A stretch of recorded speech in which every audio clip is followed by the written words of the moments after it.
Now the Assembly will hear an address by His Excellency Anthony Albanese, Prime Minister of the Commonwealth of Australia, and I request the protocol to escort His Excellency and invite him to address the Assembly.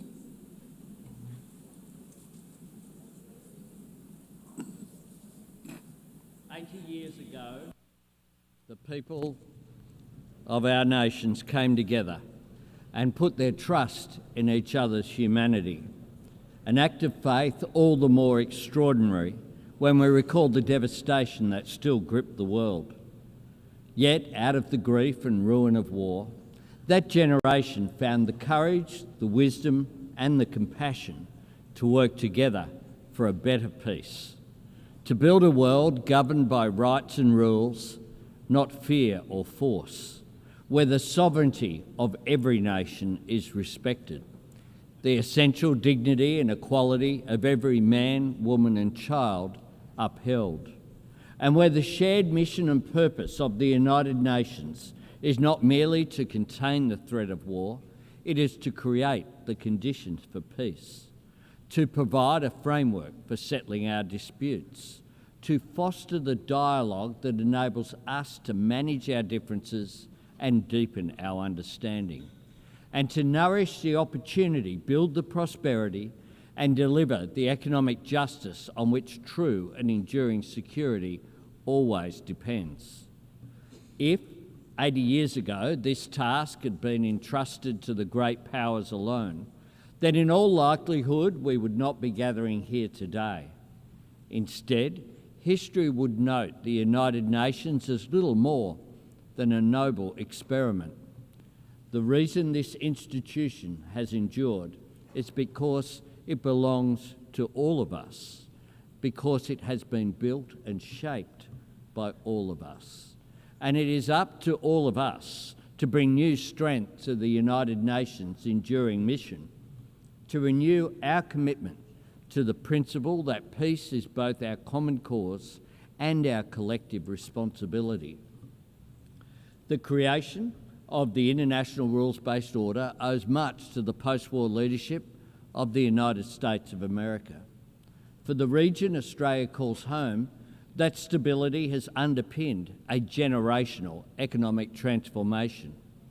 But we cannot ask, and should not expect, any one nation to uphold the rules or guarantee the security on which all of us depend. We all have a role in making sure that the system which has enabled the rise of new powers safeguards the rights and aspiration of every nation, big and small.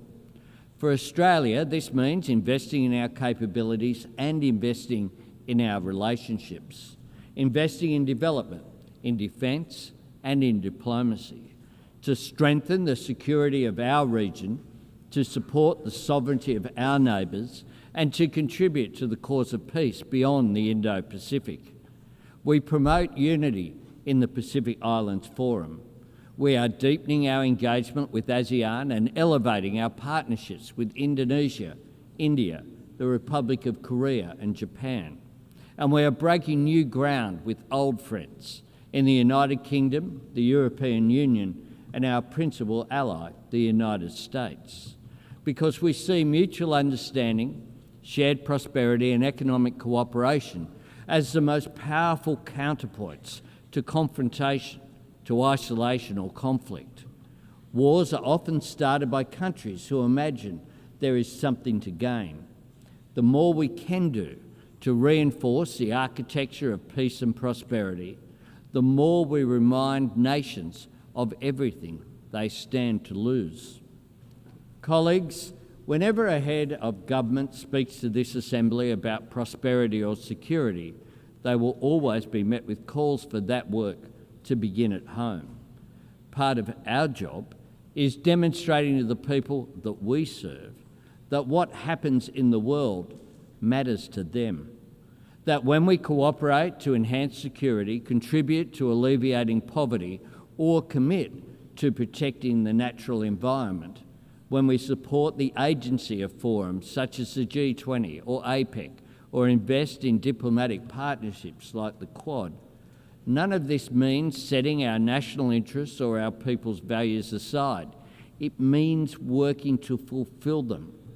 The United Nations is much more than an arena for the great powers to veto each other's ambitions. This is a platform for middle powers and small nations to voice and achieve our aspirations. And that is why Australia is seeking a place on the UN Security Council in 2029-30.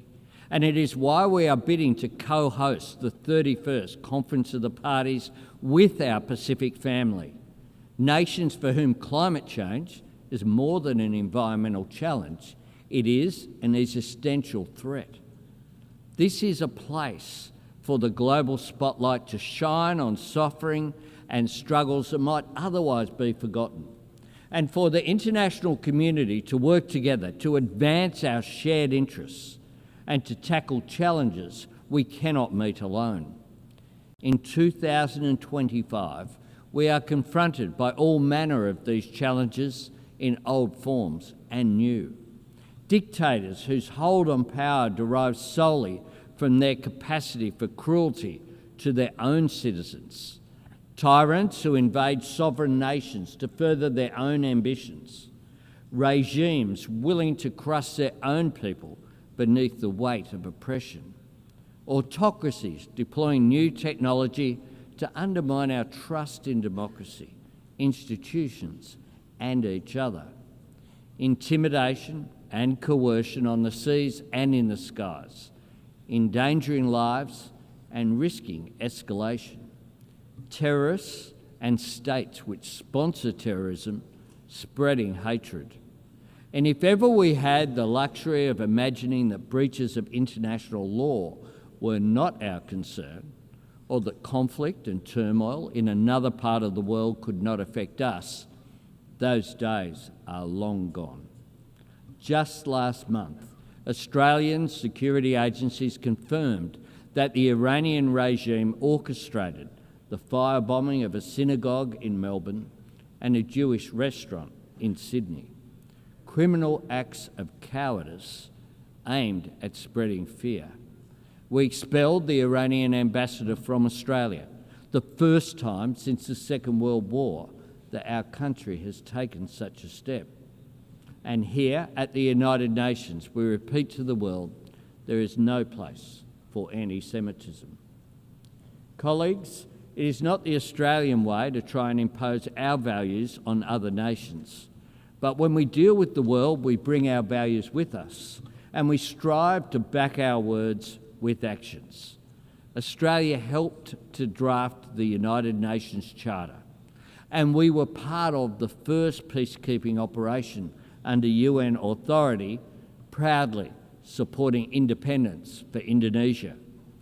As an economy engaged in the fastest growing region of the world in human history, Australia champions the benefits of free and fair trade, and we work to strengthen it by advocating for working people to share in the prosperity that trade creates through better wages, safer workplaces, and the elimination of exploitation and modern slavery, and by supporting the security of communications and maritime travel that make trade possible through the United Nations Convention on the Law of the Sea, including in our region and the South China Sea. And as a proud member of the Pacific family, as a continent home to some of the greatest natural treasures on the planet, and as a nation blessed with the traditional resources, critical minerals, skills and sunlight and space to power the global shift to net zero, Australia is acting to meet the environmental challenge of climate change while working to seize and share the economic opportunities of renewable energy. We will meet our 2030 target of 43% emissions reduction on 2005 levels. And last week, we set our target for 2035, cutting emissions by 62 to 70%. We are honouring our commitment to the Paris Agreement, and its goal of keeping global temperatures below dangerous levels. Our target is ambitious, but importantly, it is achievable. And more than anything else, Australia's embrace of clean, renewable energy will get us there. Clean energy can carry the world beyond the false choice between economic growth and environmental responsibility, because clean energy enables the rapidly growing economies of the Indo-Pacific to industrialise and decarbonise at the same time, and to continue lifting their people's living standards while lowering their nation's emissions. Colleagues, as one of the world's oldest democracies, and one of the first where women could vote in elections and stand for Parliament, Australia knows societies and economies are stronger when they draw on the talents of all of their citizens. Indeed, it was a great Australian, Jessie Street, one of just 8 women among the 850 delegates who gathered in San Francisco in 1945, who insisted that the UN Charter makes specific mention of sexual discrimination. Because, she said, where the rules are silent, women are not usually considered. That is why Australia proudly works to promote education, economic opportunity and empowerment for women and girls around the world. As the home of the world's oldest continuous culture, we honour the knowledge and resilience of Indigenous people everywhere. And as a country strengthened and enriched by the hard work and aspiration of people drawn from every faith and tradition on earth, we stand against discrimination and prejudice everywhere. As a people who believe that kindness is an act of courage, we want to see aid workers delivering food, water and medicine to conflict zones protected. And this week, Australia and our partners launched the Declaration for the Protection of Humanitarian Personnel. And I thank the more than 100 nations that have already endorsed the Declaration. And as a nation that knows security depends on sovereignty, Australia stands with the courageous people of Ukraine in their struggle against Russia's illegal and immoral invasion. We share the resolve of every member of the Coalition of the Willing to secure peace on Ukraine's terms. It is the nature of the world the United Nations serves that this institution is constantly tested. In times of global uncertainty, there are no easy days, but there are clear choices. If the United Nations steps back, we all lose ground. If we give people reason to doubt the value of cooperation, then the risk of conflict becomes the default option, which grows. If we allow any nation to imagine itself outside the rules or above them, then the sovereignty of every nation is eroded.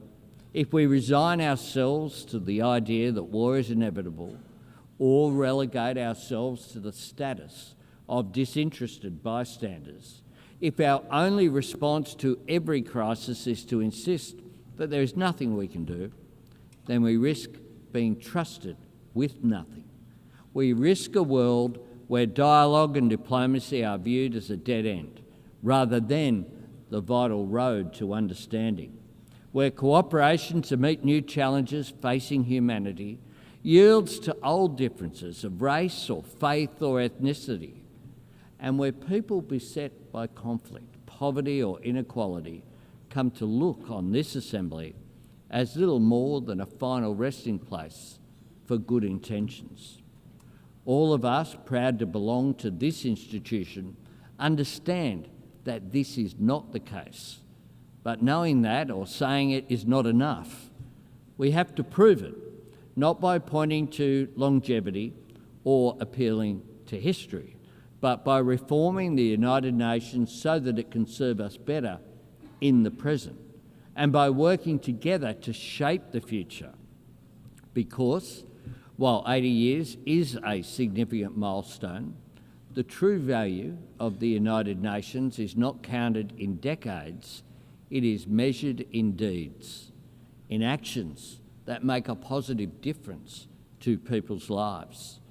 That is how the UN proves its worth and makes its case, by delivering food to villages in the grip of famine, by providing vaccines that spare families from disease, by bringing clean water to a community on the brink, by helping countries break the shackles of poverty, by liberating children from exploitation or abuse, by guarding against the spread of nuclear weapons and working for a world free of nuclear weapons, by demonstrating that the principles on which the United Nations was founded still hold life and weight and meaning and hope for the people who need them most.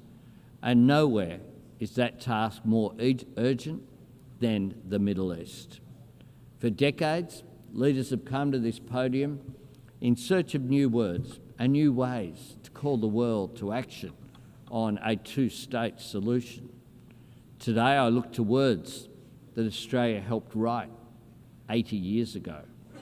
Australia is calling for a ceasefire, for the immediate release of the hostages, for aid to flow to those in desperate need, and for the terrorists of Hamas to have no role in Gaza's future. And this week, Australia recognised the state of Palestine because, to quote from the Charter, that forms the very foundations of this institution and reflects the very best of its idealism, we are determined, quote, to save succeeding generations from the scourge of war, to reaffirm faith in fundamental human rights, to promote social progress and better standards of life in larger freedom, and for these ends, to practice tolerance and live together in peace with one another as good neighbours. That was right 80 years ago and it's right today. Every nation that takes a seat in this room has put its name to those principles. Peacekeepers and aid workers from all over the world have risked and lost their lives in the service of those ideals. So we must ask ourselves, when can those words hold meaning if not now? Where can those words apply if they do not apply to the Middle East? And what can we, the members of the United Nations, say we stand for if we cannot say we stand for this? There is a moment of opportunity here. Let us seize it. Colleagues, in the early days of this Assembly, Papua New Guinea was considered an Australian territory. And last week, that proud nation celebrated the 50th anniversary of its independence. And soon, Australia's nearest neighbour will become our newest ally. Times change, nations and regions change with them, but the ideals and imperatives that built this place are timeless. More than ever, we must trust in each other's humanity. More than ever, we must choose to succeed together rather than risk failing alone. More than ever, we must work to see the promises of this place deliver real progress for the people that we serve. More than ever, we must work to build a future true to the United Nations' noble purpose and worthy of our people's greatest qualities. We all have a part to play, and Australia, just as we always have, will always play our part. I thank you very much.